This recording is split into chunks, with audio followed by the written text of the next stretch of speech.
గనుల శాఖ Warangal deputy director బొజ్జ జయరాజ్ ఇళ్లలో ఏసీబీ సోదాలు ముగిశాయి. సుమారు 70 కోట్ల రూపాయల అక్రమ ఆస్తులను గుర్తించారు ఏసీబీ అధికారులు.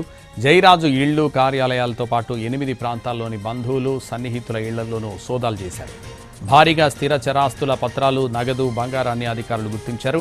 హైదరాబాద్ బోడుపల్లో 40 లక్షలు విలువ చేసే G+2 భవనం, హైదరాబాద్ కేపీహెచ్బీలో ఖరీదైన ఫ్లాట్ ఉన్నట్లు తెలిపారు. కీసరలో 2 ఫ్లాట్లు, తుంగతుర్తి, తుప్రాన్, సూర్యాపేటలో ఒక్కొక్క ప్లాట్ ఉన్నట్లు తెలిపారు. 3.21 ఎకరాల వ్యవసాయ భూమి ఉన్నట్లు గుర్తించారు. ఇక ఇంట్లో 10 లక్షలకు పైగా నగదు, 3 బ్యాంకు ఖాతాల్లో 71,27,619 రూపాయలు బ్యాలెన్స్ ఉన్నట్లు చెప్తున్నారు. పోస్టాఫీస్ పొదుపు ఖాతాలో మరో 20,86,175 రూపాయలున్నట్లు తెలిపారు. 629 గ్రాముల బంగారు ఆభరణాలు, 3 కార్లు, 2 బైక్లు గుర్తించారు.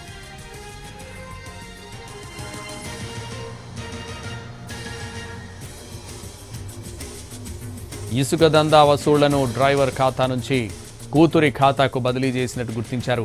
డ్రైవర్ యాదయ్య బ్యాంకు ఖాతా నుంచి అధికారి జయరాజు కుమార్తె బ్యాంకు ఖాతాకు విడతల వారీగా 24,80,80,000 బదిలీ అయినట్టు తెలిపారు.